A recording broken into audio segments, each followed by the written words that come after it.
why don't coaches foul when they're up by 3 and there's seconds left? It happened to the Knicks yesterday. Now they ended up fouling when the guy took the shot.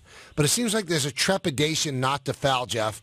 What's behind not fouling when the guy's on the ground? Well, the numbers say it's 50-50 either way. You could make a good case. But I think, and I didn't see the Knick play in particular, but you have to ask yourself, did they have time with his back to the basket or on the dribble to foul? Or did the guy have enough separation, that you couldn't get to him until the shot? I think that's the hardest part. It's in theory, it's easy. In practice, it's not really as simple as just saying foul. These guys have gotten so creative with being able to draw a foul in the act of shooting. And isn't that what he did? He got fouled on the shot? Yeah, because Porzingis jumped and Hayward saw it, and then he kind of leaned into him and threw up the shot. And that's the other thing about switching. I'm sure that was a switch.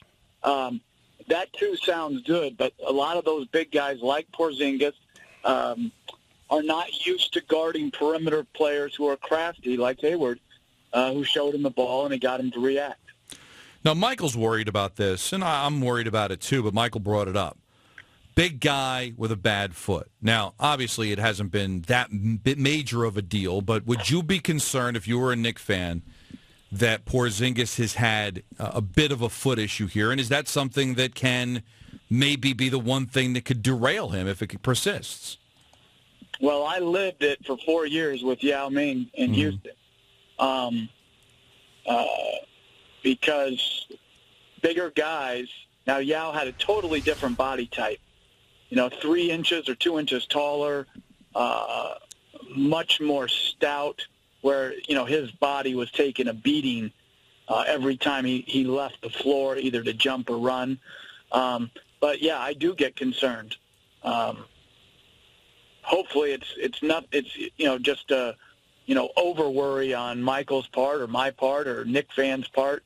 But when you say, foot injury and I see a man of unusual size, I do get concerned.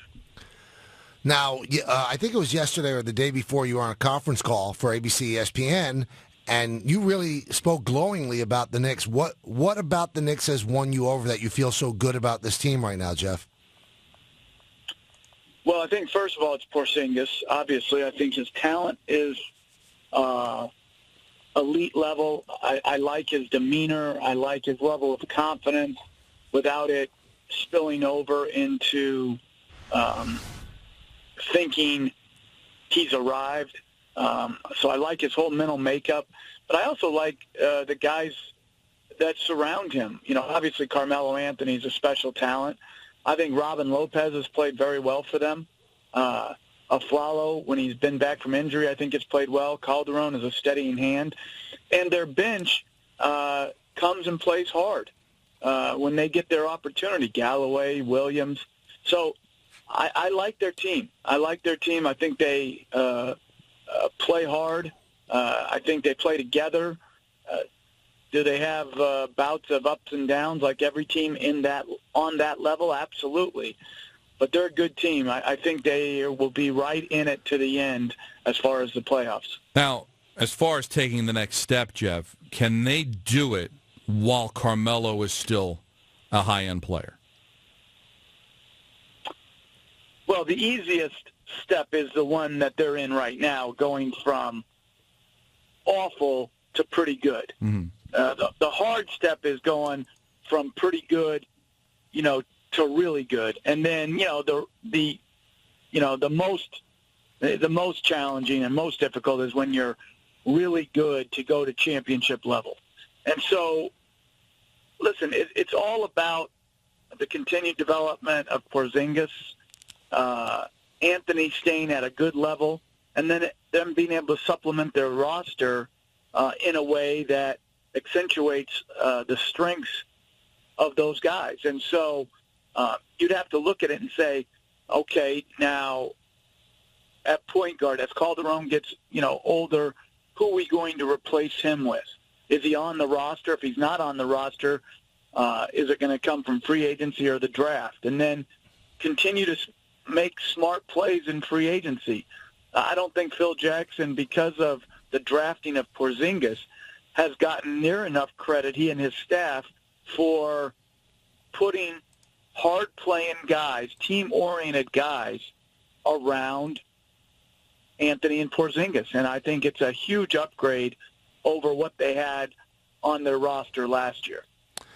Talking with Jeff Van Gundy here on the Michael K. Show. Jeff, your brother was very vocal last night about fouling somebody purposely. That's not a good free throw shooter. Andre Drummond missed so many free throws. And we've had you on before. You kind of are in lockstep with that, right? With what he said? Listen, I think that the game is for the fans, okay? They're the reason everybody from the league office to the teams makes exorbitant salaries, okay? So the fans should be at the forefront of every decision we make. And when you look out there, we are the only sport that, let's say like football, you can't hold your way, get like 5 or 6 consecutive holding penalties, and it help you, okay? So we're the only sport that allows fouling or, violating the rules to help you. And so, listen, I think it's a silly thing. We don't allow it in the first or in the last 2 minutes. I don't understand why we would allow it in the first 46 minutes. I think it's a blight on the game. I think, obviously, listen, you can make the case that, hey, these guys should just learn to shoot free throws. Okay. But, again, I come back to fouling is not a skill, and this game is for the fans. And I tried to watch after our game last night, I tried to watch that Houston-Detroit game to see what happened.